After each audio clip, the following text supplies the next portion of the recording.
4번 21장입니다.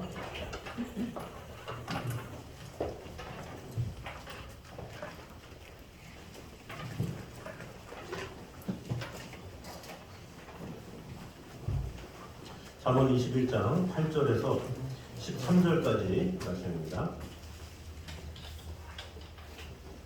잠언 21장 8절에서 13절까지 말씀입니다.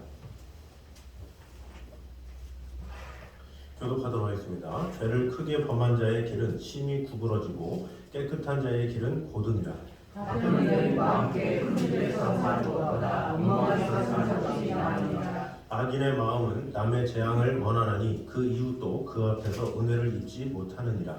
거만한 자가 벌을 받으면 어리석음자도 지혜를 얻겠고 지혜로운 자가 벌을 받으면 지식이 더하리라. 의로우신 자는 악인의 집을 감찰하시고 악인을 환난에 던지시느니라. 그들을 막고 가난한 자가 부르짖는 소리를 듣지 아니하면 자기가 부르짖을 때에도 들을 자가 없으리라. 아멘. 자, 오늘은 계속해서 하나님에 대한 바른 태도를 보도록 하겠습니다. 오늘 특별히 이렇게 네 가지로 나눠서 보도록 하겠습니다. 먼저 죄악은 인생길을 굽게 하나 의와 진리는 곧게 펴준다라는 사실을 이제 말씀에서 보여주고 있습니다. 우리 8절 말씀을 다 같이 한번 읽어보도록 하겠습니다. 시작. 죄를 크게 범한 자의 길은 심히 구부러지고 깨끗한 자의 길은 곧으니라. 아멘. 자, 여기 구부러졌다 이렇게 말은 접시 등을 뒤집어 엎다, 파괴하다, 마차의 방향을 돌리다 이런 다양한 의미의 뜻을 가지고 있습니다. 한마디로 그 방향이 일정치 않다라는 말입니다. 뿐만 아니라 이것은 뒤집어지고 파괴되는 등 심히 위태롭고 불안정한 모습을 보여주고 있습니다. 그런데 많은 사람들이 이러한 사실을 정반대로 생각할 때가 많이 있습니다. 즉 하나님의 말씀을 따라 살고 진리를 따라 살아가는 것이 매우 힘들고 어려운 일처럼 보이며 적당히 거짓을 행하고 모사와 술수로 위기를 모면하는 삶이 더욱 쉽고 평탄해 보인다고 생각하는 것입니다. 그리고 실제로 이런 부정한 방법을 동원하면 승승장구하며 출세 가도를 달리는 것처럼 보이기에 곧고 탄탄한 대로를 가는 것처럼 착각할 수도 있습니다. 그러나 예수님은 그런 착각에 빠지지 말고 어떤 삶을 살지를 마태복음 7장 산상수훈에서 이렇게 말씀합니다. 좁은 문으로 들어가라. 멸망으로 인도하는 문은 크고 그 길이 넓어 그리로 들어가는 자가 많고 생명으로 인도하는 문은 좁고 길이 협착하여 찾는 이가 적음이니라 이렇게 말씀하고 있죠.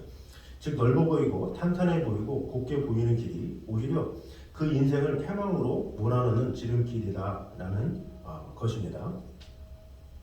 그래서 인생의 어떤 길을 걸을 때 항상 정직하게 또 원리대로 또 순리대로 곧게 하는 것이 참 중요하다는 거죠. 당장의 어떤 위기를 모면하려고 이렇게 저렇게 하다가는 나중에는 잘못된 일이 있을 수 있다 이렇게 말을 하는 거죠. 그래서 되게 상당히 작은 일이라도 곧게 신중하게 하나씩 할 것을 말해주고 있는 것이죠. 그런 곱고 정직하고 순조롭게 하는 것이 쌓이면 그 사람의 인격을 만들죠. 그리고 그 사람의 미래를 보장합니다. 근데 반대로 그 당시 때만 벗어나려고 위기 실수와 어떤 모략과 뭐 이런 잔머리 굴리고 이런 식으로 하게 되면 나중에는 다 들통이 나게 돼 있죠. 뭐 실례로 뭐 정치하는 사람들 같은 경우 어떻습니까? 자신의 이 한 말이 나중에 부메랑이 돼서 돌아오는 경우가 많잖아요. 뭐 어떤 장관으로 택함을 받았다. 그런데 이전에 했던 그 구설수, 뭐 이전에 뭐 장애인들을 좀 비하했다거나 또 어떤 단체에 상당히 좀 안 좋은 그것을 했다거나 어떤 이런 거는 사람들이 다 알고 있어요. 그래서 그런 것이 올무가 돼가지고 그 이상이 할 수도 없고 막 그 뽑히기 직전에 막 가서 사과하고 막 그런 일들이 많이 있죠. 왜 그렇습니까? 항상 신중하지 못해서 그래요. 자신의 말하기 전에 행동하기 전에 나중에 어떻게 될지를 미리 생각하고 준비를 했어야 되는데 그렇게 생각하지 아니하고 지금 당장에 있는 자신의 유익만을 바라보고 이렇게 하다가 나중에 그것이 올무가 돼서 더 큰 일을 할 수 없게 되는 경우가 많이 있죠. 또 비리를 저지르는 사람도 마찬가지죠. 뭐 이 정도쯤이야 뭐 하면서 남들 다 하는데 이런 식으로 했다가 나중에 그것이 큰 문제가 돼서 더 크게 확장되는 경우가 있죠. 그래서 항상 무슨 일을 할 때든지 작은 일이다 할지라도 곧고 순진하고 순수하고 정확하게 하는 그런 태도가 중요하다는 거죠. 그래서 예수님도 지극히 작은 것을 충성된 자는 큰 것에도 충성되고 지극히 작은 것을 불의한 자는 큰 것에도 불의하니라 이렇게 말씀하고 있죠. 작은 것을 성실한 자가 큰 것에서 성실할 수 있고 작은 것에 신중한 자가 큰 것에도 신중할 수 있다 이렇게 말을 하고 있는 것입니다. 오늘 이 말씀도 마찬가지죠. 이 말씀도 죄를 크게 범한 자의 길은 심히 구걸어지고 이렇게 이야기를 하고 있죠.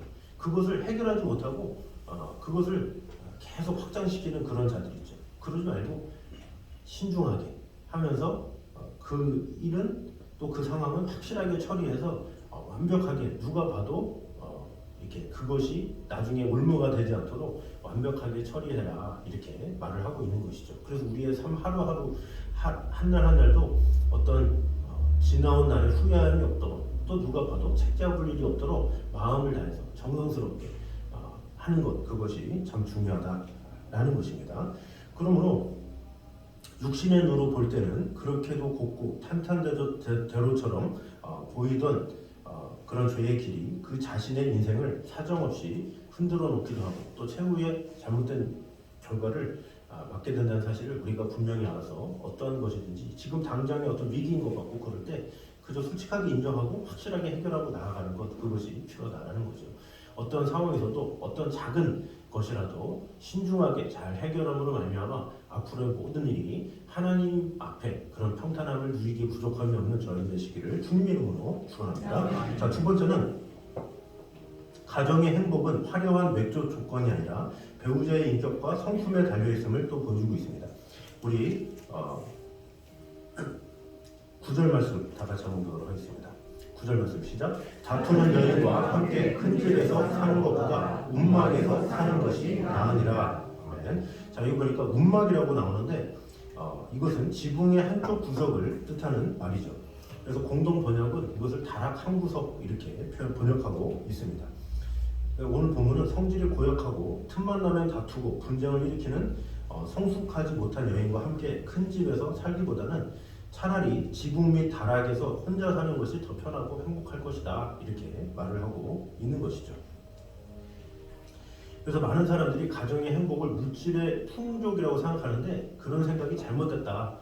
상대가 누구냐가 중요하다 이렇게 말을 하고 있는 것이죠. 그래서 성경에도 그런 배우자로 인해서 고난당하고 고생하고 이런 장면이 나오죠. 사무엘상에 보면 이 한나와 또 분인나가 있었죠. 이 분인나라는 사람이 이 여인이 그 집안에서 얼마나 막 그 가정을 흔들어 놓습니까? 그 한나에게 왜 아이가 없냐 막 그러면서 뭐라고 그러고 이 분인나 한 여인으로 인해서 그 가정이 막 조용할 날이 없었죠. 그 가운데 한나가 눈물을 흘리면서 물론 하나님은 다 절대 주권이죠. 또 그러함으로 결국에는 사무엘을 낳게 되고 하게 되지만 결국 그 한 사람의 그것으로 인해서 가정이 평탄치 못한 경우가 많이 있죠. 또 다윗도 어떻습니까? 그가 성년이고 위대한 사람이라고 하지만 또 미갈이라는 여인이 있었죠. 어떻게 남편이 막 법궤가 막 성막 그 법궤를 막 이동시키면서 너무나도 기뻐서 춤을 추고 있는데 그걸 가지고 깔보고 무시하고 그런 여인이 있었죠. 그리고 욥의 아내는 어떻습니까? 욥이 가족도 다 있고 재산도 다 있고 병들자 차라리 하나님을 욕하고 죽으라 이렇게 말을 한 내용이 나와 있죠. 또 성경에 보면 이세벨이나 아달랴 같은 여인들도 있습니다. 잔인하고 포악한 성품으로 인해서 나라 전체를 피바다로 만든 여인들이 있었죠. 그러나 반대 여인들이 있습니다. 룻과 같은 여인은 소망 없는 가정에 하나님의 축복이 임하게 했죠. 한 가문을 살리는 그런 일을 했습니다. 또 아비가일도 어떻습니까? 그 남편이 나발이었는데 잘못된 사람이었지만 다윗에게 가서 좋은 말로 잘해서 결국엔 다윗의 마음을 들고 또 다윗의 남편이 돼서 또 잘못된 피해를 막는 또 지혜로운 일을 했죠. 또 교회의 기둥과 같은 역할을 감당했던 브리스길라 또 부부가 있습니다. 브리스길라라는 여인이 있습니다. 그래서 이런 예에서 알 수 있듯이 올바른 인격과 바른 판단력과 지혜를 겸비한 여인이야말로 남편과 가정을 행복으로 이끄는 가장 중요한 요소라고 할 수가 있죠. 뭐 사실 가정뿐만 아니라 우리의 모든 관계도 마찬가지죠. 친구를 만날 때도 뭐 배우자를 만날 때도 어떤 상대를 만날 때도 어떤 사람을 만나느냐 그것이 참으로 중요하다라는 것입니다. 자, 그래서 이 성경에서도 어떤 직분자를 세울 때 뭐라고 합니까? 뭐 학벌이나 집이나 재산과 같은 외적 조건에 대해서 언급하지 않죠. 신앙인으로서 정직하고 또 겸손하고 또 하나님 앞에 온전히 서 있는 그런 일꾼을 하나님께서 원하시는 것을 볼 수가 있죠. 그래서 그러한 태도, 그런 사람들을 택하고 그런 사람들을 세우는 것, 이것이 참으로 중요하다는 것입니다. 물론 상대적인 게 있어요. 뭐 부부 관계 가운데 한쪽이 되게 세고 한쪽이 되게 공격력이 강하고 그러면 자신을 좀 돌아봐야 되는 경우가 있어요. 보면 이렇게 일방적으로 막 그런 경우도 있지만 되게 보면 부부가 똑같을 때가 있거든요. 그래서 그런 경우가 상당히 많아요. 연예인들 중에 많잖아요. 뭐 이렇게 남편이 아내를 고소했는데 보니까 아내 말 들어보니까 남편이 더 나쁘고 뭐 이런 경우 엄청 많잖아요. 이제 그런 일들이 비일비재한 게 뭐냐면 서로 그런 사람들끼리 만났기 때문에 그래요. 그러니까 전제가 뭐냐? 내가 좋고 훌륭한 사람을 만나려면 내가 먼저 좋고 훌륭한 사람이 돼야 돼요. 그래야 내 눈에 그런 사람이 보이게 돼 있어요. 예를 들어서 배우자를 택할 때 배우자 상을 나는 정말로 정결하고 뭐 하나님을 정말로 경외하고 참 예배자고 뭐 그런 배우자를 원한다고 쳐봐요. 근데 그 배우자를 원하려면 어떻게 돼요? 내가 하나님 앞에 온전히 서 있고 참된 사람이 되고 하나님 앞에 부족함이 없는 그런 삶을 살려고 애를 써야 그런 사람을 구하게 되고 또 그런 사람을 귀하게 여기게 되잖아요. 근데 내 자신이 그렇게 하지 않는데 어떻게 그렇게 되겠어요?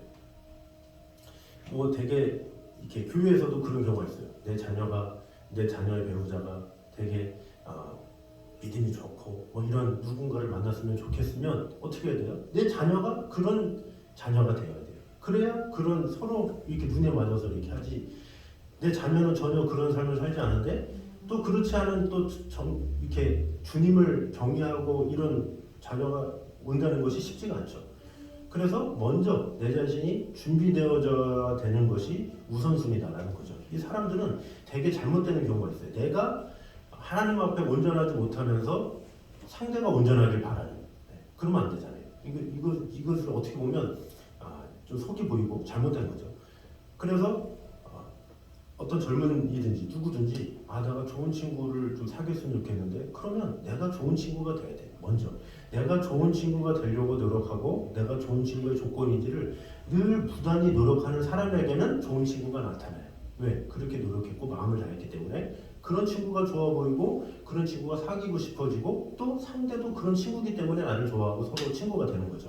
그러나 내가 거짓돼 있고 내가 온전하지 못하면 그렇게 될 수가 없어요. 외부에서 할 수도 없는 거죠. 뭐 자녀의 배우자 문제도 마찬가지겠죠. 아무리 우리가 막 한다고 해도 자녀가 그렇게 준비되지 않으면 그런 배우자를 이렇게 좋아할 수가 없어요. 그래서 우리는 항상 내 자신이 먼저 준비가 되어 있느냐, 나를 먼저 돌아보는 것, 그것이 필요하다는 거죠. 그래서 오늘 말씀에서 다투는 여인과 함께 하는 것보다 문막에서 혼자 사는 것이 낫다. 이러기 전에 먼저 내가 다투는 사람인지를 돌아봐야 된다는 거죠. 내가 다투는 사람이면 상대도 다투는 사람을 만나게 돼 있어요. 내가 준비되지 않으면 상대도 준비되지 않은 사람을 만날 수밖에 없어요. 왜? 내 눈이 그렇기 때문에. 그래서 나를 먼저 돌아보면 그 상대를 알 수 있다라는 거죠. 부부관계도 마찬가지예요. 남편을 보면 아내를 알 수 있다. 아내를 보면 남편을 알 수 있다. 그러잖아요. 서로 맞기 때문에 그런 거예요. 그래서 우리 항상 어떤 일에서든지 어떤 조건을 우리가 원하지만 그 조건에 내가 먼저 합당한 자가 되게 하여 주시옵소서. 이런 기도가 있어야 된다는 거죠. 주여, 내 자녀가 좋은 친구들을 만나게 해주세요. 이렇게 기도하기 전에 주여, 내 자녀가 좋은 아이가 되게 하여 주시옵소서. 내 손주가 좋은 아이가 되게 하여 주시옵소서. 이게 우선이 돼야 돼요. 좋은 아이가 되어야 좋은 친구를 만나는 거지. 내 아이나 내 손주는 좋지 못한데 어떻게 좋은 아이를 만날 수가 있겠어요? 그건 불합리한 거죠. 그래서 먼저 나에게 속한 또 내가 온전한 사람이 될 수 있도록 먼저 강구를 하면 하나님께서 그런 사람을 자연스럽게 붙여주신다라는 것이죠. 그래서 우리는 항상 누구를 만났으면 어떻게 했으면 뭐 좋은 선생님을 만났으면 이런 것도 하잖아요. 근데 좋은 선생님은 누가 만납니까? 좋은 제자가 만나요. 좋은 제자가 되면 좋은 선생님이 생겨요. 이 선생님도 악한 마음 가지고 너네 뭐 괴롭히려고 내가 교사했어 이런 사람 있습니까? 그런 사람 없어요. 다 그래도 좋은 마음 가지고 했는데 이래저래 이 치고 저리 치다 보니까 그냥 건성건성하기도 하고 선생님들이 뭐 태도 잃어버리는 경우가 있어요. 그러다가 좋은 제자를 만나잖아요. 갑자기 태도가 바뀌어요. 그 학생을 위해서라도 더 열심히 준비하고 그 학생을 위해서라도 최선을 다하고 그런 경우를 상당히 많이 봤다는 거죠. 그래서 우리는 주여 뭐 내 자녀가 좋은 친구 만나고 좋은 선생님 만나고 뭐 이렇게 하자 하지만 먼저 내 자녀가 좋은 사람이 되게 하여 주시옵소서. 이것이 항상 우선이 되어야 된다는 거죠.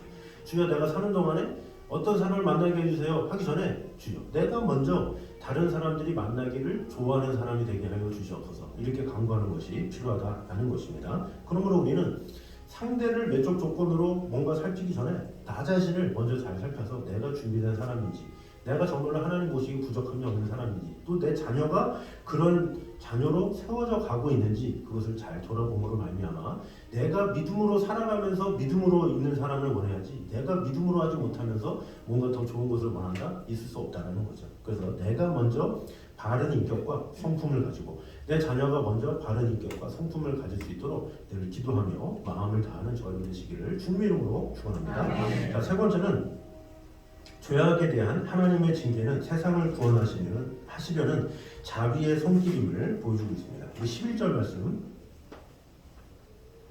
같이 보겠습니다. 11절 말씀 시작. 거만한 자가 벌을 받으면 어리석은 자도 지혜를 얻겠고 지혜로운 자가 교훈을 받으면 지식이 더하리라. 아멘. 자, 거만한 자가 벌을 받으면 어리석은 자도 지혜를 얻는다. 자, 거만한 자는 언제 정신 차립니까?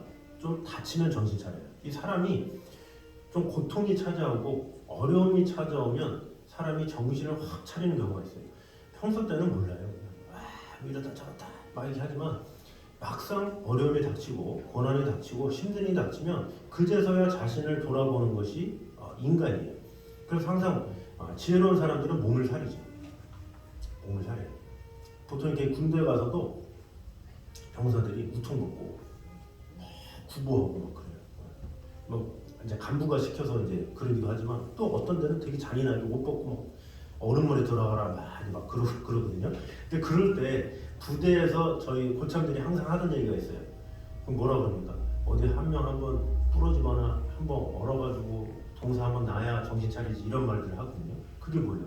사람들은 모른다는 거예요. 그런 고난이 생기고 하기 전까지 모르기 때문에 이렇게도 하고 저렇게도 하고 막 사건도 저지르고 뭐도 하고 뭐 젊은이의 객기도 부리고 막 한다라는 거죠. 그러다가 한순간 딱 하고 뭔가 고난이 크게 닥치면 그제서야 내가 잘못했네, 내가 너무 오버했네, 내가 너무 이렇게 과소평가했네 하는 경우가 있다라는 거죠. 그러니까 우리가 인생을 살면서 막 도전을 좋아하는 사람이 있어요. 근데 도전을 하다가 한순간 세게 팍 다치거나 어려움이 닥치면 그제서야 내가 너무 무모했구나 이런 경우가 있죠.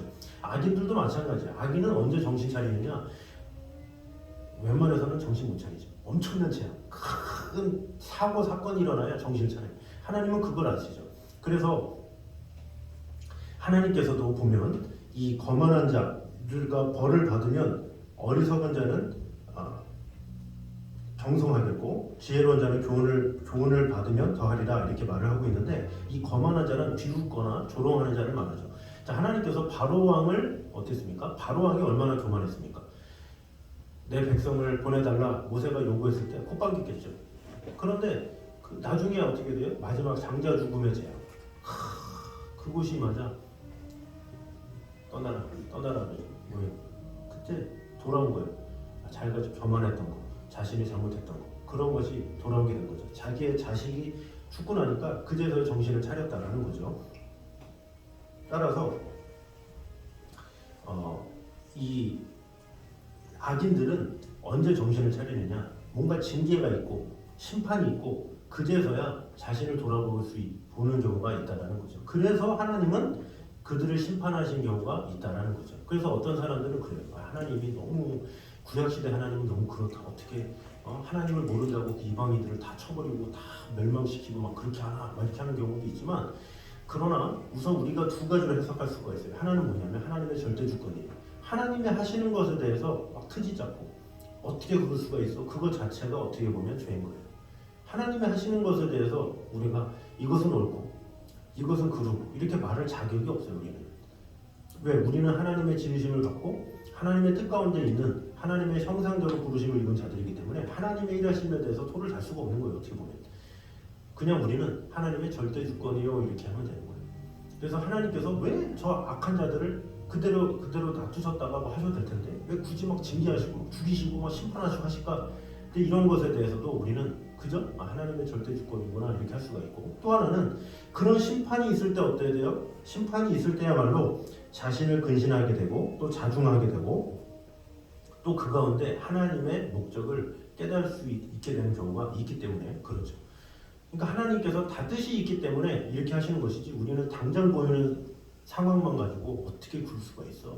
어떻게 저렇게 할 수가 있어? 하지만 하나님은 일부러 그런 상황에 꼭 필요하기 때문에 심판하는 경우가 있다라는 거죠. 그래서 성경에 보면 뭐 나덕과 아비후 뭐 불을 잘못 옮겨가지고 죽게 되는 경우도 있고, 또 아간이나 또 고라처럼 또 하나님의 계명을 어기고 대적했을 때 멸망하는 경우가 있죠. 뭐 굳이 그렇게까지 할 필요 있나 할 수 있지만, 하나님은 그러함으로 인해서 어떻게 돼요? 그런 이들이 벌받음으로 인해서 이스라엘 백성들이 더 벌벌 떠면서 하나님을 경외하게 되는 경우도 있었죠. 그러니까 하나님은 분명한 이유가 있는데 우리 인간이 그 의도를 모르는 거예요. 우리가 모른다고 해서 하나님이 옳지 못하다? 그럴 수는 없다라는 거죠. 근데 우리가 악인에 대해서 심판할 때 우리는 어떻게 그럴 수 있어는 잘 안 하죠. 쌤통이다 이런 말을 하죠. 그런데 문제는 뭐냐? 의인이 아플 때, 의인이 고난받을 때, 의인이 생각지 못한 어려움에 빠질 때, 그때는 힘들 때가 있죠. 주님, 그렇게까지 이렇게 하십니까? 정말로 그래도 믿음의 사람인데, 주님 좀 이렇게 살살 좀 해주시지, 무슨 일이 있으십니까? 이렇게 할 수 있지만, 이것도 첫 번째로 절대 주권을 생각해야 돼. 하나님이 이런 과정을 통해서 뭔가 뜻이 있기 때문에 하시는 거구나. 그럼에도 불구하고 하나님의 일하심을 인정합니다 라고 하면서 하나님의 절대 주권을 인정하며 나아가는 것, 그것이 꼭 필요하다라는 것입니다. 그래서 우리는 성경에 기록된 이 하나님의 엄중한 심판을 보면서 먼저 우리 마음이 교만하고 강박하게 되거나 또 하나님을 판단하는 일이 없도록 우리는 해야 된다는 거죠. 지금 내가 당장 이해할 수 없는 일이 있다 할지라도 하나님은 선하시고 하나님은 분명한 뜻이 있어서 이렇게 하는 것이구나 라는 마음을 가지고 어떻게 해서든지 하나님의 편에 서는 것, 그것이 진정한 신앙인이죠. 그러나 진정하지 못한 성도는 어떻게 돼요? 자기한테 불리하면 하나님까지도 모욕하고, 언제 그랬는지 하나님을 적시하는 경우가 있어요. 이런 것은 잘못된 거예요. 어떤 일이 있다 할지라도 하나님이 내 편이시다라는 마음 가지고 그런 태도 가지고 나아가는 것, 그것이 필요하다라는 것입니다. 그러므로 하나님의 심판과 경고에는 분명한 하나님의 메시지와 뜻이 있고 하나님의 절대 주권이 있음을 꼭 기억함으로 말미암아 하나님의 일하심에 우리가 어떤 반응을 보이기보다 오히려 하나님의 일하심을 그저 인정하고 또 그 가운데 하나님의 그런 크신 뜻 가운데 결국에 하나님께서 원하시는 그 열매가 맺혀질 수 있게 해달라고 오히려 그 이상을 기도하는, 그 너머의 더 나은 결과를 위해서 간구하는 저와 여러분 되시기를 주님의 이름으로 축원합니다. 자, 마지막으로 땅에서 떡 한 조각에도 인색한 자는 지옥에서 물 한 방울도 얻지 못할 것임을 볼 수가 있습니다. 우리 마지막 13절 말씀 같이 읽겠습니다. 시작. 귀를 막고 가난한 자가 부르짖는 소리를 듣지 아니하면 자기가 부르짖을 때에도 들을 자가 없으리라. 아멘. 자, 이거 보니까 귀를 막는다, 이것은 의도적으로 듣지 않으려는 행동을 의미하고 있습니다. 본절은 가난한 자가 부르짖을 때에 이를 듣지 못해서가 아니라 듣고도 모른 채 하며 돕기를 거절하는 자는 자기가 곤란 중에 외칠 때에도 동일하게 거절을 당하게 될 것이다, 이렇게 말을 하고 있는 것입니다. 왜 그렇습니까? 심는 대로 거두게 하시는 분이 하나님이시기 때문에 그렇죠. 그래서 내가 먼저 어려운 자, 힘든 자, 고통받는 자, 그들을 돌볼 수 있으면 또 내가 고통받고 어려울 때 누군가 도움을 줄 수 있게 된다라는 것입니다. 그런데 오늘날 이 땅에서는 이러한 진리를 비웃으면서 거슬러 사는 사람들이 너무나도 많이 있다는 것을 볼 수가 있죠. 많은 사람들이 나는 풍족한데 나는 살만한데 하면서 나 자신만을 이렇게 생각하며 살아가는 사람들이 너무나도 많이 있어요. 주위를 돌아보는 경우가 많지 않은 경우를 볼 수가 있죠. 그러나 이 화무 11호미요 세무 10년형이다, 이런 말이 있습니다. 이 말이 무슨 뜻입니까? 이 땅에는 영원한 부자도 영원한 권세자도 있을 수 없다라는 거죠. 개인이든 국가든 완전할 수가 없는 거예요. 영원할 수가 없는 거예요.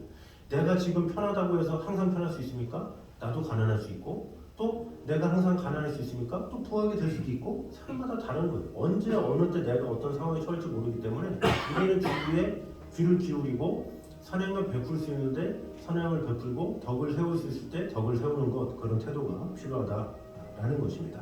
설령 이 땅에서 우리가 그런 일을 당하지 않는다 할지라도 반드시 죽음 후에는 그러한 처지에 놓일 수밖에 없다라는 것이죠. 그래서 야고보서 2장 13절에는 긍휼을 행하지 아니하는 자에게는 긍휼 없는 심판이 있으리라 이렇게 이야기를 하고 있죠. 그래서 생전에 긍휼을 베푸기를 거절한 자는 하나님 앞에서 긍휼을 기대할 수 없다는 거죠. 내가 사람들을 긍휼히 여기지 못하는데 어떻게 하나님께서 우리를 긍휼히 여길 수 있냐는 거죠. 그래서 우리는 항상 주위를 돌아볼 줄 아는 자가 돼야 돼요. 항상 내가 좀 무슨 아무 일이 없다고 그게 끝난 게 아니라 내 주위에는 무슨 일은 없는지, 주위에 어떤 상황이 어려운 일은 없었는지 잘 돌아보면서 나아가는 것, 그것이 필요하다라는 것입니다. 그래서 우리는 이 땅에 살아가는 동안에 그 어떤 경우에도 가난하고 또 어려운 사람들의 소리에 무관심해서는 안 된다라는 거죠.